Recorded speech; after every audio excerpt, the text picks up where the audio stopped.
Bismillahirrahmanirrahim. Wasan gobe, babi na 25. A babin da ya gabata mun tsaya a daidai gurin da Aliyu yake ce ma Fadila idan kin ga dama ki koma bedroom ki kwanta, ya faɗa ya gaba. Hannunsa ɗauke da kwaf da flask ɗin tea ta ɗauki aƙalla minti 30 a zaune tana doubting ɗin Aliyu ne kuma ya tashe ta, idan shi ɗin ne ma ya za ta iya kwana da shi ɗaki guda.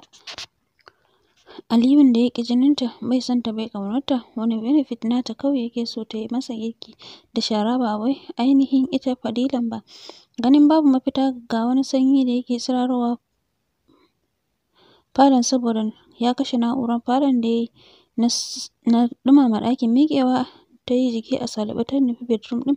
Kamar wata munafuka ta tura ta shiga, a mamakinta yana kwance a ƙasa saman ɗan ƙaramin kafet ɗin nan na gaban gado mai ɗauke da center table, ya sauke center table ɗin kuma ya maye gurbinsa. Trouser ne kawai a jikinsa da singlet ya yi look da ciki, hannun hagunsa da damansa duka filo ne ya jejjera su ya kuma matse su a jikinsa. Faffaɗan bayansa mai cike da siffar ƙarfi ya bayyana, ta ɗauke kanta cikin sanda ta zagaye shi gami da hayewa kan gadon tana mamakin cikin ranta, shi kan wannan bai jin sanyin garin nan ne, ga kuma sofa a ɗakin doguwa amma ba zai hau kai ba. Ba ta da ko courage ɗin da za ta yi magana, don haka ta maida gurmarta ciki da tattara tafukan hannayenta ta yi addu'ar bacci, ta shafe illahirin jikinta da ita, ta jawo bargonta ta rufa, ta yi matashin kai da hannunta. Kasancewar duka filon da ke kan gadon Aliyu ya kwashe su za su taya shi kwana. Idanunta fes a kansa, tana ganin yadda yake ta mutsu-mutsu, cikin ranta take cewa munafunci haka yake, wai baccin shi ne tun tana kallon sa har bacci ya rufe idanuwan nata. Ta so ta yi daddaɗan bacci mai tsawo a lokacin, sai da hakan ya gaza samuwa don ta tashi ya kai sau nawa saboda rashin sabo. Duk kuwa tashin da za ta yi, idanunta na kan Aliyu. Sau uku tana ganin sa yana canja gurin kwanciya, na huɗu ne ta cike shi yana ƙiyamun laili. Tuni ta miƙe don ita ɗin ma lokacin tashi nata ne ya yi. Aliyu na bisa darduma ya ga tashinta, a zaton shi fitsari za ta yi, sai ya ga bayan ta fito ta tayar da sallah, shi da zuciyarsa yake gulmar isha'i ne ba ta yi ba, ko ta tsammaci asuba ce ta yi. Shi kaɗai ke kiɗa da rawarsa, ita kuma ta kafi gaban Ubangiji har ta idar idanunsa na kan fejin Ƙur'anin da ke hannunsa, yana karantawa, yana shafin ƙarshe ne cikin Suratul Anbiya. Kusan tare suke miƙewa suka tada sallar asuba, kowa ya tasa yana so ya samu falalar jam'i, sai dai girman kansa bai bar shi ya yi mata tayi ba. Bata jima da soma azkar ɗinta ba, bacci ya sure ta, ko gamawa ba ta yi ba. Sanda ta farka ta duba agogon da ke ajiye kan side drawer, ta yi mamakin yawan baccin da ta yi. Ta yunƙura da niyyar tashi, sai ta gan shi ma kwance kan abin sallayar yana baccinsa cikin nutsuwa, da alama shi ma surarsa baccin ya yi, bai shirya ba kamar yadda ya mata. Ta ɗan zuba wa kyakkyawan fuskarsa ido, wanda da idonsa biyu ba ta isa ba. Fuskarsa ta yi mata kyau, ta yi wani fresh, ta ɗan girgiza kai, ta miƙe tsaye, ta soma gyara gadon a natse cikin taka tsantsan don kada ta tashe su, sai dai ta kammala ta yi mopping, ta wanke banɗaki, duk bai yi komai ba. Ta sake kitsa falo, ta koma ta buɗe jakar, ta fito da turaren wuta, ta jona abin turaren wuta mai amfani da wutar lantarki, ta zuba cikin ƙanƙanin lokaci. Gidan ya ƙumame da ƙamshi har ya leƙa maƙota ma cikin sanda. Ta koma ɗakin gadon, ta yi saurin shiga wanka tun kafin Aliyu ya farka, ta kasa sakewa. Shigar shadda ta yi pink, ɗinkin riga da siket ne sun mata cif, sun zauna ɗas a jikinta, babu inda ya yi ƙwarara. Kai karantsi a jikinta aka ɗinka su. Ta shafa man baki sai kwalli kawai ta saka, ta taje dogon kuma baƙin gashinta, ta kame shi da ribbon pink. Ta ware ɗankwalinta, ta yi ɗaurinta na zamani wanda ake soke shi. To dai ka gaskiya hakan ya ba wa jelar gashin nata damar zubewa ta ƙasa. Ɗaurin rigar sanyi ce wadda ko ciki ba ta rufe ba. Mai gashi dogon hannu ne da ita ta sanya light blue. Ita kanta sai da ta juya ta sake kallon kanta, duk da ba wani makeup ta yi ba, amma ta zuba kyau. Ta ɗauko turarenta ta shafa lungu da saƙo na jikinta.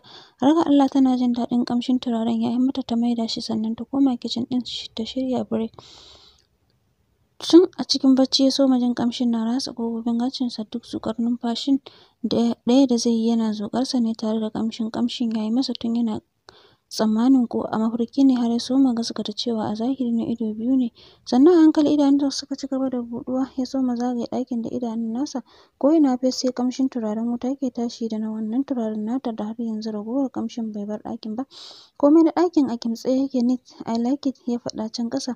Hakan yake so ko da wani lokaci area ɗin da yake rayuwa ta kasance. Ya ɗan miƙa hannunsa ya jawo wayoyinsa da ya ɗora kan center. Ya duba agogo, lokaci ya gani ya ja sosai ɗin kuma a ƙarfe 11 da agogon China, ƙarfe 6 agogon gida Najeriya. Ya duba kallon nan ya ga missed calls na Mrs. Lin babban ɗan sai na Salima guda 5 da ya biyo baya. Duka bai ji ba don a salon wayar take, mantawa ma yayi bai kashe ta ba don baya kwana da waya a buɗe, sai dai babban dalili. A hanzarce miƙe ya watsar da fulallukan da yake kai ya nufi toilet as usual. Tun a gida a nan ma haka ya tadda ruwan wankan ready cikin batub, shigewa yayi kawai abinsa. Mintuna 30 ya kammala wanka, a gurguje ya fito ya shirya kansa cikin baƙaƙen suit har da baƙar safa hannu saboda sanyi sun yi matuƙar haska farar fatarsa. Yayi kyau kamar wani bature, tabbas Aliyu ba dai kyau ba. Da hanzarinsa ya wuce kicin kai tsaye kamar yadda ya zame masa al'adarsa, shan ruwa kof guda da safe kafin ya ci komai. Tun daga falon ƙamshin girkin ya marabce shi, hancinsa ya buɗe sosai yana sheƙar ƙamshin. Son ransa cikin kuzari ya ƙarasa kicin ɗin. Tana tsaye gaban gas tana kwashe chips don shi kaɗai ya rage mata. Dama ta kammala, bayanta yake bi da kallo. Ta yi kyau kamar wata 'yar tsana don kayan sun mata cif-cif a jiki. Ya bi gashinta da kallo wadda ke reto a bayanta, sai ya tsinci kansa cikin burge shi da yayi don shi kan ma'abocin son gashi ne tun yana ƙarami. Ya ɗauke idonsa ya maida kan freezer bayan ya buɗe ta, yana jawo kansa kunne. Sam bata san da shigowarsa ba. Ƙarar rufe freezer ɗin ita ta ankarar da ita. Ta ɗago ta dube shi yana shirin ficewa, ya ɗan lumshe idanunsa sanda yake ƙoƙarin barin kicin ɗin saboda filin da yake ji sosai irin na jiya da ya hana shi sukuni da bacci mai daɗi. Bata ce komai ba, ta biyo bayansa har ya samu hannun kujera ya zauna. Numfashinsa na fita da sauri, ya sauri cikin hanzari ya ɓalle hancin gorar ruwan ya kai bakinsa ya soma ɗaɗɗaka. Bai ajiye ba har sai da ya shanye tas, ya wurgar roban cikin dustbin da ke kusa da shi. Yana maida numfashi bayan ya rufe idanunsa. Your breakfast is ready, ya ji muryar ta kusa da shi tana faɗa. A hankali ya buɗe idonsa, bai ganta ba don tuni ta wuce, sai ragowar bayanta da ya gani sanda take ƙarasa shigewa kicin. Bai sake komai ba illa wucewa dining da yayi don gwada cin abincin.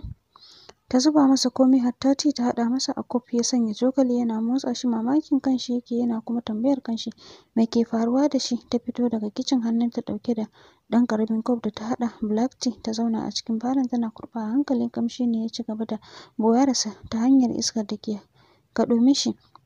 Maida hankalin shi kan tea ɗinsa yana kurɓa kaɗan-kaɗan. Comfortable yake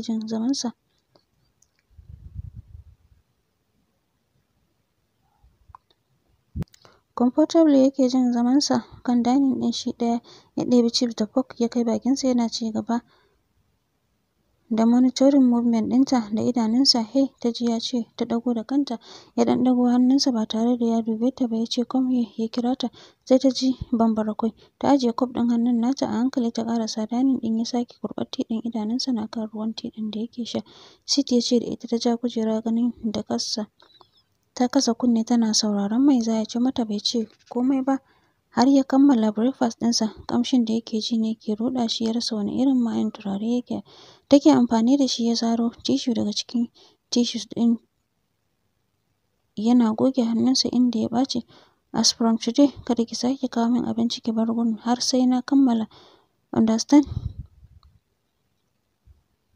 Mutum sai shegen miskilancin tsiya, ba haka nake mutum sai son mulkin tsiya, ba haka nake masa ba a Najeriya. Wani lokacin bai taɓa cewa don me ba sai yanzu, wato zai fara fidda sabon salo don ya ga ba a gida muke ba. Cewar Fadila ita da zuciyarta a fili ko gyaɗa kai ta yi.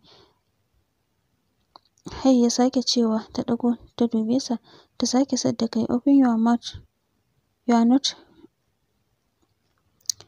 not a baby, ta ce masa cikin ƙosawa da zama. Har ya ja kujerarsa baya yana niyyar tashi don ya tabbatar ya sake ƙara wasu mintuna a gaba bai bar gun ba. Tabbas ba zai iya mallakar kansa ba. Abin da yake ji a cikin gangar jikinsa is very strong feeling. Yana so ya ce ya daina amfani da perfume. Yana so ya ce ta daina amfani da perfume nata, amma girman kai ya hana. Yana ganin idan ya faɗi mata za ta yi tsammanin ya damu ne da wani abu nata. He feels he can stand so starts whatever zai ci gaba da ji. Wayarsa da ta soma kaɗawa cikin tattausan ringin ya dakatar da shi daga tashin da ya niyya. Ya ciro ya duba mai kiran, ya ɗan saki ajiyar zuciya kaɗan sannan ya yi pressing OK. Sunan da ta ji ya ambata ya sa ta gane da wadda yake wayar. Asali mace hira take yi masa sosai, yana ɗan biye mata. Hirar ta sa Fadila kasa jure zaman gurin, satar kallonsa take ta kasan ido. Gaba ɗaya launin idanunsa sun canza, muryarsa ta sake zama soko. Idanunsa na kan Fadila lokacin da ta miƙe don ba su gudi don zuciyarta ta samu salama daga mugun kishin da take so da yake taso mata. Ya ɗan daki tebul ɗin da hannunsa wanda ya sa Fadila ta je da ke shirin sauka juyowa. Suka haɗa ido da shi, fararen idanun nasa da suka yi returning zuwa ja. Ya lumshe su sannan ya yi mata alama ta koma ta zauna, kamar ta zura da gudu ta bar gurin. Haka ta ji sai dai ba yadda ta iya ta koma ɗin. Minti biyu tsakani ya yi sallama haɗi da kisan wayar sau uku. Lumshe nata idanun ta yi tana jin wata dalmar kishi na ɗirar mata cikin zuciyarta. Bata bari shaiɗan ya kitsa mata komai ba. Ta soma karanta hasbunallahu wa ni'mal wakil. Wani gumi ta gani yana tsatsafo masa, ya maida jikinsa ya jingina sosai da makarin kujerar. Idanunsa na rufe, wani weakness yake ji sosai cikin jikinsa. Ya ɗauki aƙalla minti 15 a haka kafin yanayinsa ya ɗan saisaita. Ya dinga sakin 'yar ƙaramar ajiyar zuciya a jejjere. Har a lokacin Fadila na satar kallonsa tana mamakin me ke damunsa haka duk ya canja. Ya yi bala'in canzuwa within few minutes. Ya sauke doguwar ajiyar zuciya lokacin da yake buɗe idanunsa. Carab ya kama tana kallonsa, sai ya yi wani kicin da yana ganin kamar ta san me ke damunsa. Sun koyar da kai ta yi, shi kuma ya zar hankacif ya share ragowar zuban fuskarsa. Sauka ya a hankali daga dining area ɗin ya shige bedroom. Tana zaune a gun ya sake fitowa. Wannan karan yellow and coffee ɗin suit ne a jikinsa. Da alama kaya ya canza ko ma wanka yi ne, oho wa ya sani masa. Hannunsa riƙe da briefcase ɗinsa yana amsa wayar Mrs. Lynn da a hanzarce yake tafiya. Ya sanya hannu ya buɗe pocket ɗinsa ya zaro yuan 100 ya ajiye mata 5,000 kuɗin Najeriya. Kana ya ɗago suka sake haɗa ido. Dukkaninsu sun ji jiki. Ita ta sunkuyar da kai, shi kuma ya fice a hanzarce. Ta kalli kuɗin ta taɓe baki. Ni me zan yi da kuɗi ƙasarsu? Tabɗijan ta faɗa a fili sannan ƙasa-ƙasa kamar mai kunkuni yana fita. Lucas da Andy na ƙofar gida cikin motar kamfaninsa da yake shirye-shiryen buɗe shi. Maitama Group and Companies haka yake. Kowa ya san da su. Da fitowarsa suka tsara masa kamar wani soja. Suka yi handshake kamar yadda yake a al'adarsa don ɗabbaka balu da addininsa a ko'ina yake. Lucas ya buɗe masa ƙofar zungurerriyar motar ya shiga. Suka rufe masa baya. Direba ɗin ya ba wa umarni ya bi ta Lodging Road, Hungatian Street. Za su fara shiga Yanyan Hotel. Yana son ganin Ramzak ɗan Indiya ne wadda yana ɗaya daga cikin waɗanda ya ba wa contract na ginin factory ɗin nasa. Factory ne babba na gashin kan Aliyu wadda ya narkar da maƙudan kuɗaɗe gurin samar da shi. Factory ne da zai dinga manufacturing kayan babies, blouse na maza da mata. Wunin ranar cikin zirga-zirga mai yawa ya ta shiga cin fita nan. Hakan ya taimaka masa sosai gurin rage masa abin da yake ji cikin jikinsa. Yayin da a baya ɓangaren Fadila ta wuni kwanciya, sai bayan ta idar da sallar la'asar sannan ta shiga kicin. Fefe cikin kuskus da miyar ƙwai, sai mutuminta lemon kwakwa da ya wadatu da madara da flavour wanda shi ne jadawalin abincinta na dare. Nan da nan ta gama. Kasancewar gas ɗin nata mai 4 ne, ta turara gidan nata da turaren wutanta. Bayan ta zo da gido wani glass da window da ke gidan, sai gidan ya yi wani ɗumi mai daɗi da ya gauraye da ƙamshi cikin ruwa mai zafi sosai. Ta yi wanka saboda sanyin da ke damunta na garin. Riga da wando ta yi, shirya kanta cikin wandon dogo har ƙasa, fensir riga kuma da kaɗan ta rufe cikinta. Jaket ta saka mai kauri ta mata ta mata wanda ta sauko har ƙasan gwiwarta, tana da dogon hannu sai manyan maɓallai guda 6 masu faɗi da aka jera daga gaban rigar kusan su ne kaɗai adonta. Riga ce da yawanci a Turai matan su ke amfani da ita musamman lokacin sanyi. Gashinta ta gyara sosai ta kama shi da ribbon ta sanya socks ƙafa da hannu ko za ta samu sauƙin sanyin da turarenta ta shafa jikinta ko'ina ciki da waje ta maida ta tattara abin da ya ɗan yamutse a ɗakin ta gyara sannan ta ciro jakar laptop ɗinta da san ta manta ta ciro ta san saƙonnin email na nan na jiranta. Jingim ta ɗauki wayarta ta dawo falo sai da ta zauna sannan ta duba agogo na ganin ko lokacin sallah yayi don ba ta tsammanin akwai masallaci a nan inda suke tunda ta zo ba ta ji kira ba. Da agogo kawai take amfani ko ɗazun ma saura kaɗan sallar azahar ta ƙwace mata. Lokaci kaɗan ya rage lokacin sallah ya shiga don haka sai ta jona caji na laptop ɗin nata sannan ta zura hijabi ya shimfiɗa dadduma ta tada sallah. Bayan ta kammala ne ta ninke hijabin haɗi da daddumar ta maida ɗaki sannan ta dawo kan kwamfuta ɗin tata. Ai kam ta tarar da saƙonni masu yawa Anty Hafisa, Sumayya, Rabi'a da Sista Farida ne a kan gaba har da pictures ɗin Baby Humaira masu yawa har ma da na ya Amir ragowar kuma duka na masoya ne na gari da ke ƙaunarta. Na 'yan uwanta ta soma dubawa kowanne na tambayar ta ne sun iso lafiya da makamantansu dai sai ta ji kewarsu ta cika ta take ta shiga maida musu amsa. Lalle duk wanda ya bar gida ya bar shi. Sai da ta gama da su sannan ta koma duba na sauran jama'a wadda ke da muhimmanci ta maida masa amsa mara amfani ta goge shi. A hankali ta ɗaga kai karo na farko ta duba agogo 9 da mintuna 15. Duk da cewa unguwar da haske ta ɗan soma duhu alamun dare ya soma kenan. Wasu sun kashe ƙwayayen su me ya tsaida su shi tun safe har yanzu? Fadila ke wa kanta wannan tambayar da ita kanta bata san amsar ta ba. Fargaba ta ɗan soma shigarta da tsoro lokacin da idanunta ke ganin kamar ana gilmawa ta cikin balkoni ɗinsu. Ta miƙe a ɗan tsorace ta maida hijabinta bayan ta zare kwamfuta ɗin daga cikin socket ta maida ɗaki ta dawo falo ta tayar da isha'i har ta idar babu Aliyu ba alamunsa zama tai kan dadduma har jikinta a takure. Kewa ce sosai ta kama ta ita da ba layin ƙasar cikin wayarta bare ta yi kira. Agogonta ta sake kalla ya nuna mata ƙarfe 10 da mintuna 2. Tsoro ya sake shigarta musamman ta ji unguwar ya sake yin shiru ba komai ke tashi sai haushin karnuka ke ta yawo. Duk wutar gidan ta ɗauke gaba ɗaya gabanta yayi wani matsanancin bugu. Yadda duhu ya mamaye gidan ko tafin hannunta ba ta iya gani. Tuni jikinta ya soma rawa ta dunƙule guri guda. Tsoro ya mamaye ta. Haushin karnukan sai take jin su kamar a ƙofar gidan. Bata san sanda ta wuntsula ta yi bayan kujera ba jin haushin karen a bakin ƙofar falon haɗe da tsewar mota wadda aka yi wa full light aka dallada gidan gaba ɗaya. Daga baya aka kashe. Ai bata san sanda ta saki kukan tsoro ba domin hawayen kawai ita ma ta ji. Cewa take shikenan na bani kusan minti 5 sannan ta daina jin motsin karen. Zama ta yi da a ƙasa haɗe da dafe goshinta da tafin hannuwanta. Kuka sosai ta saka tana bala'in tsoron kare a rayuwarta don duk gidan da za ta matuƙar suna da kare to komai mutuncin da suke da mutum ta bar zuwa kenan. Daman yaya lafiyar kura yana ɗaya daga cikin abin da yasa bata saba da gidan su Aliyu ba. Bata zuwa kenan da can suna da karnuka har 2 kafin daga bisani Uncle Abba ya sa aka fitar da su.